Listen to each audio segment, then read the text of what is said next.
Assalamualaikum warahmatullahi wabarakatuh. Selamat pagi anak-anak semua.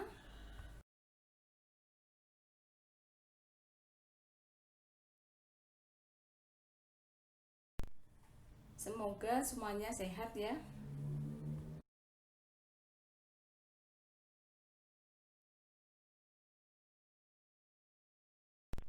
Hari ini kita akan membahas tentang keragaman etnik dan budaya, terutama tentang rumah adat, pakaian adat, dan tarian daerah.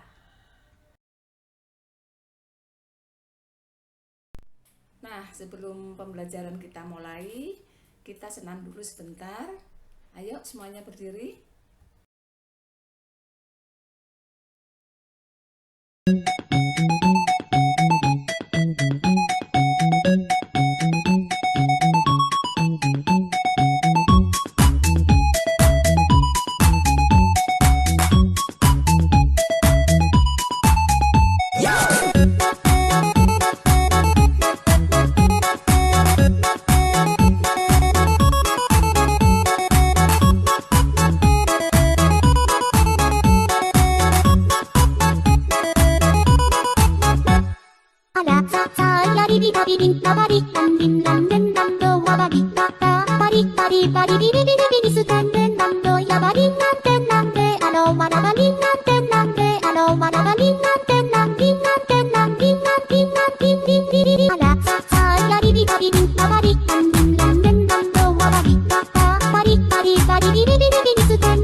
Terima kasih anak-anak semua yang sudah mengikuti senam ringan tadi.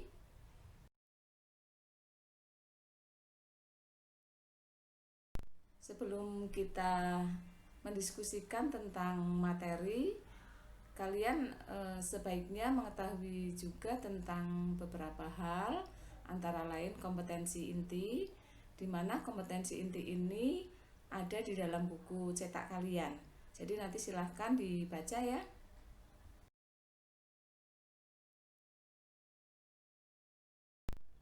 Kompetensi dasarnya yaitu nomor 3.1, memahami konsep ruang berupa lokasi, distribusi, potensi, iklim, bentuk muka bumi, geologis, flora dan fauna, dan interaksi antar ruang di Indonesia, serta pengaruhnya terhadap kehidupan manusia dalam aspek ekonomi, sosial, budaya, dan pendidikan.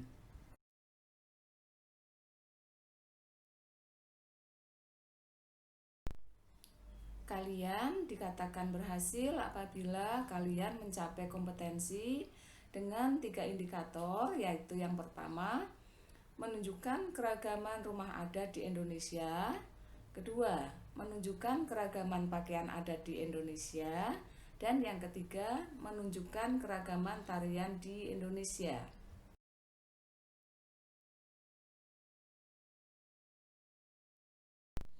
Tujuan akhir dari pembelajaran ini sebagaimana indikatornya, yaitu kalian mampu menunjukkan keragaman rumah adat di Indonesia, menunjukkan keragaman pakaian adat di Indonesia, dan menunjukkan keragaman tarian di Indonesia.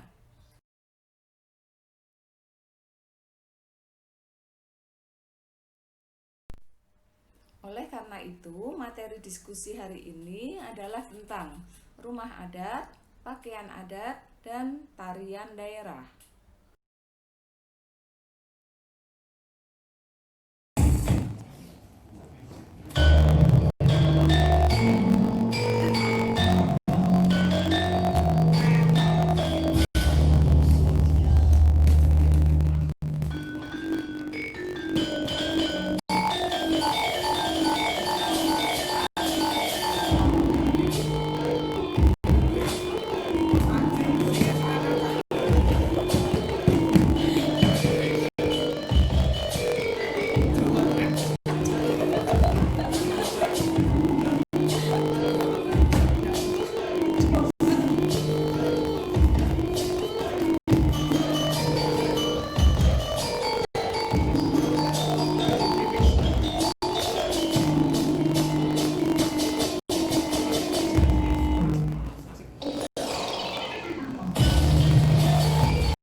Kalian tadi telah mengamati video remaja yang sedang menari. Itu adalah siswa SMP 5 Yogyakarta yang mengikuti Festival Pemuda Indonesia Korea di Korea Selatan. Nah, sekarang kalian bentuk kelompok. Tiap kelompok terdiri dari 4 atau 5 atau 6 siswa. Untuk kelompok 1 terdiri dari nomor presensi 1 sampai dengan 5. Kelompok 2 presensi nomor 6 sampai dengan 10. Kelompok 3 nomor presensi 11 sampai dengan 15. Kelompok 4 nomor presensi 16 sampai dengan 20. Kemudian kelompok 5 nomor presensi 21 sampai dengan 25. Dan yang terakhir adalah kelompok 6 terdiri dari presensi nomor 26 sampai presensi yang terakhir.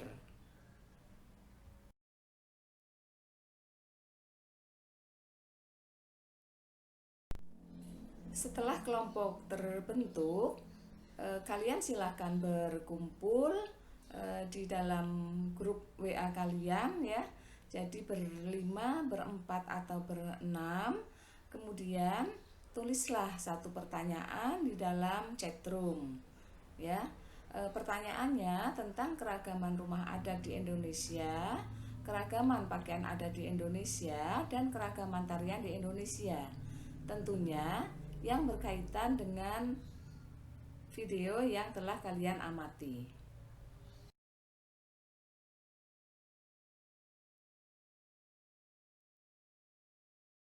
Nah, anak-anak, tadi kalian sudah membentuk kelompok ya. Jadi kelompok 1 silahkan membentuk grup WA sendiri, kemudian kelompok 2, kelompok 3, kelompok 4, kelompok 5, dan juga yang kelompok 6. Silahkan. Kemudian setelah itu tiap kelompok mencari informasi ya, jadi tentang rumah adat, tentang pakaian adat, dan tentang tarian daerah. Untuk kelompok 1, silahkan kalian mencari informasi tentang daerah Surakarta, kemudian kelompok 2 tentang DKI, kelompok 3 tentang daerah Nanggro Aceh Darussalam, kelompok 4 tentang Sulawesi Utara, kemudian kelompok 5 tentang Kalimantan Barat, dan kelompok 6 tentang Papua.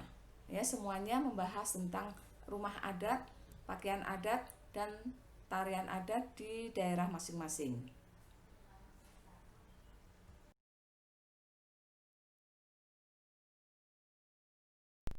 Kalian dapat mencari informasinya dari internet ataupun dari buku-buku sumber yang kalian punyai ya.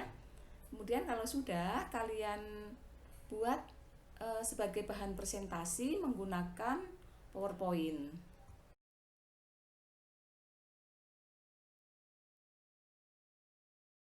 Sudah jelas ya anak-anak? Sekarang untuk biar kalian lebih konsentrasi pada diskusinya, video ini kalian pause dulu, kemudian kalian melanjutkan diskusi melalui WA, lalu kalian membuat bahan presentasi. Waktunya saya batasi 30 menit.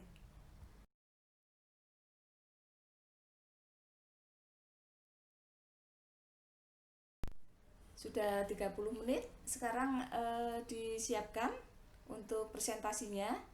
Jadi silahkan nanti kalian mengomunikasikan kepada teman-teman kalian atau mempresentasikan hasil diskusi. Nanti setiap kelompok maksimal hanya 10 menit.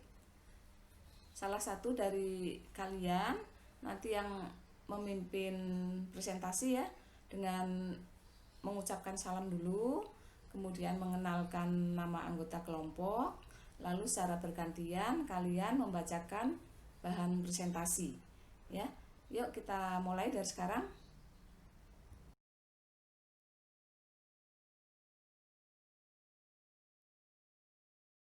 Wah, anak-anak hebat sekali ya, kalian sudah bisa presentasi, masing-masing sudah tampil dengan baik, ya semuanya sudah berkontribusi. Mudah-mudahan proses pembelajaran ini nantinya menjadi bekal kalian untuk berani tampil, berani berpendapat, kemudian juga menghargai pendapat orang lain. Jadi dari materi yang sudah kalian bahas tadi dapat kita simpulkan, yang pertama, Indonesia merupakan negara yang memiliki keanekaragaman etnik atau suku, bangsa, dan budaya. 2. Menurut Kuncoro Ningrat, suku bangsa berarti sekelompok manusia yang mempunyai kesatuan budaya dan terikat oleh kesadaran budaya tersebut sehingga menjadi identitas. 3. Ada lebih dari 300 kelompok etnik atau suku bangsa di Indonesia, atau tepatnya 1.340 suku bangsa. Hal itu menurut sensus BPS tahun 2010. Keempat, suku Jawa adalah kelompok suku terbesar di Indonesia dengan jumlah mencapai 41% dari total populasi di Indonesia.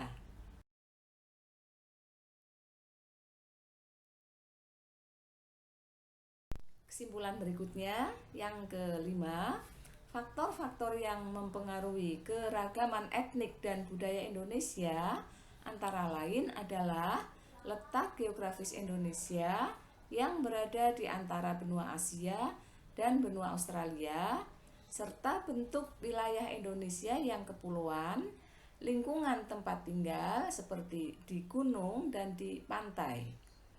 6. Implikasi dari keragaman etnik dan budaya terhadap kondisi sosial ekonomi Indonesia adalah Indonesia menjadi negara yang patut untuk dikunjungi.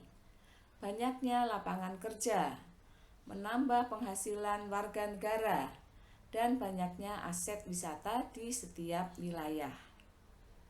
Sekarang yang ketujuh, upaya untuk menjaga dan melestarikan keragaman budaya Indonesia adalah melalui pendidikan, baik itu pendidikan formal maupun non-formal, mengenalkan budaya pada negara lain, menjadikan budaya sebagai kekayaan atau aset yang harus dijaga dengan baik.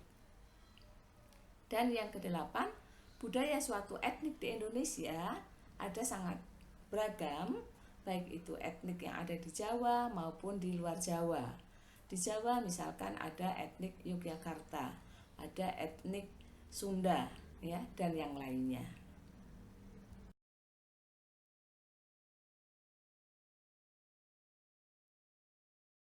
Ini salah satu contoh pakaian etnik di Jawa, khususnya di Yogyakarta. Pakaian adat Yogyakarta sering disebut sebagai busana kejawen. Perlu kalian tahu, pakaian adat ini sudah ada sejak zaman Kerajaan Mataram didirikan. Terdapat beberapa kemiripan antara baju adat dari daerah istimewa Yogyakarta dengan baju adat dari Jawa Tengah.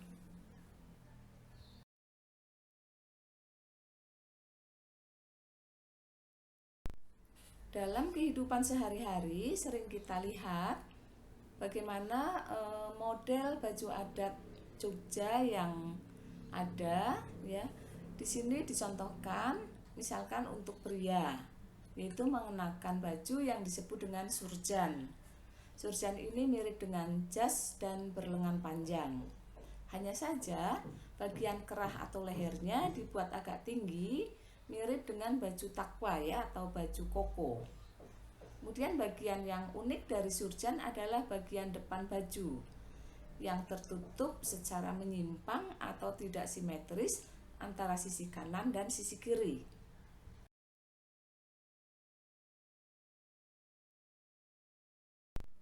Pada gambar di slide ini diperlihatkan seorang laki-laki yang mengenakan surjan dan blangkon. Apa itu blangkon? Ya, blangkon merupakan tutup kepala. Pada blangkon khas Yogyakarta terdapat mondolan yang menonjol di bagian belakang dan bentuknya agak besar. Sebaliknya, pada blangkon Jawa Tengah, bentuk bagian belakangnya bisa dibilang trepes atau pipih.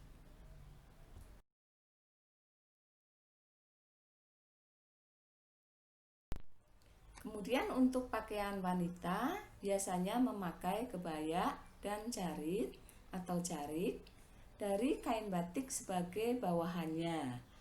Depan kain jarik untuk bawahan biasanya ada lipitan yang membentuk wiron. Sementara pakaian adat untuk upacara perkawinan terdapat beberapa gaya busana. Misalkan ada paes ageng jangan menir, paes ageng basahan, serta baju kasatriyan ageng.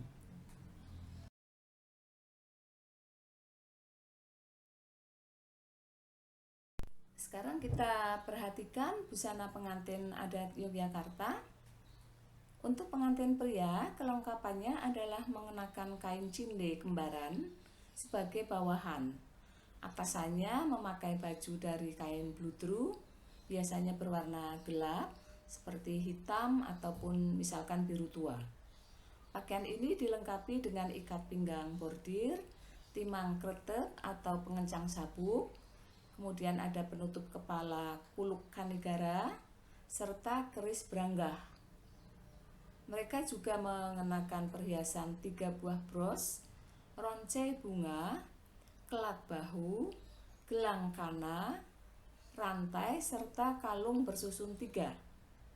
Pengantin wanita mengenakan atasan lengan panjang dengan bahan yang sama. Warna atasan disamakan dengan pengantin pria. Kemudian bawahan pengantin wanita memakai kain cinde serta aksesoris yang hampir sama dengan pengantin pria.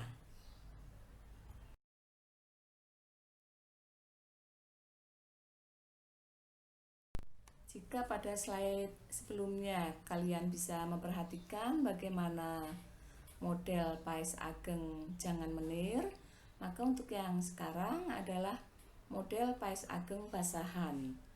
Bisa dibilang sebagai model busana pengantin Jogja yang terbuka. Pasalnya, pada busana ini pengantin pria kebanyakan bertelanjang dada.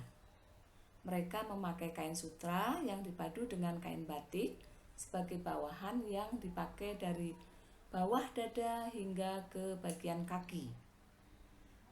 Tak lupa juga kamus atau ikat pinggang serta timang kretep atau pengencangnya. Aksesoris yang digunakan antara lain adalah keris, bunga melati yang dironce, bros, rantai, serta tutup kepala dengan kuluk kanigara. Untuk pengantin wanita memakai kain batik bermotif sidomukti yang dipadu dengan kain sutra dengan aksesoris 3 bros. Biasanya busana ini juga dipercantik dengan penggunaan giwang, kalung, dan cincin.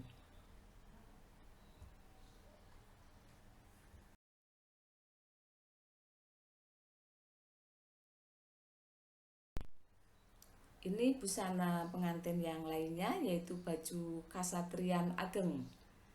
Bisa dibilang sebagai busana pengantin Yogyakarta yang paling sederhana ketimbang yang lainnya tadi. Pengantin prianya mengenakan kain kampuh, yakni batik bercorak sidomukti dengan panjang 4 meter. Kemudian dipadukan dengan cinde, lontong atau sabuk, kemudian sabuk berbordir, timang kretep, serta keris yang juga disematkan pada bagian belakang, yaitu di pinggang. Ya, kemudian aksesorisnya untuk para pengantin pria juga mengenakan sangsangan atau kalung susun 3, kelat bahu, gelang kana, dan cincin. Blangkon juga dipakai sebagai penutup kepala, sedangkan pengantin wanitanya mengenakan kain kampuh, kain cinde, slepe atau cadok pinggang, serta udet cinde. Aksesoris yang digunakan antara lain kelat bahu, sangsangan, cincin, serta sengkang royok.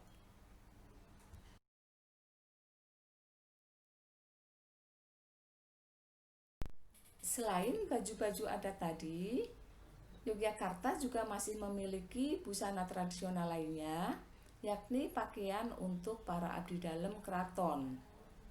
Baju adat tradisional keraton Yogyakarta secara lengkap biasanya akan dijumpai pada waktu tertentu. Misal pada acara grebek mulut, pisowanan, dan juga perkawinan keluarga kerajaan. Kita tak hanya bisa melihat pakaian keluarga kerajaan, tapi juga para prajuritnya.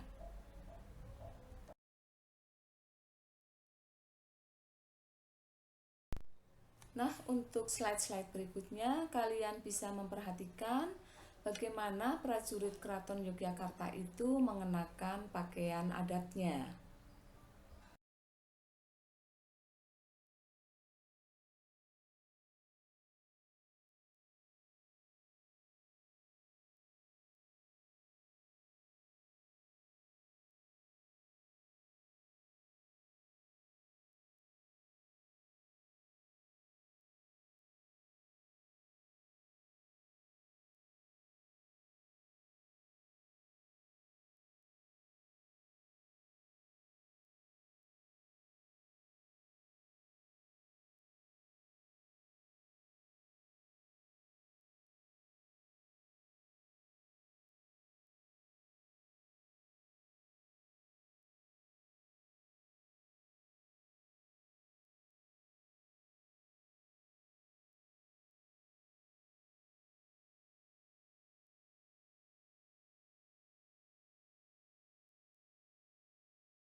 Beragam dan bagus sekali ya anak-anak seragam para prajurit Keraton Yogyakarta. Ini baru satu suku loh ya. Belum lagi nanti kalau kalian mempelajari suku-suku bangsa yang lainnya. Ya, misalkan di Sumatera, di Kalimantan, ya, di Sulawesi, di Papua, serta di pulau-pulau yang lain yang ada di Indonesia. Kita harus bangga karena ternyata Indonesia itu sangat kaya dengan budaya yang semuanya itu sangat patut untuk dijadikan kebanggaan, ya, dan patut untuk dikunjungi oleh kita semua maupun orang-orang asing. Ya, mari kita pelajari budaya Indonesia dan kita lestarikan juga. Oke?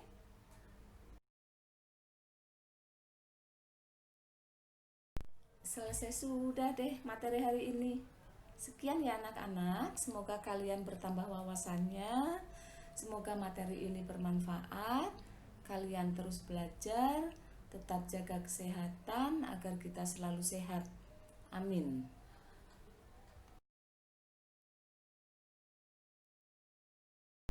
Waalaikumsalam warahmatullahi wabarakatuh.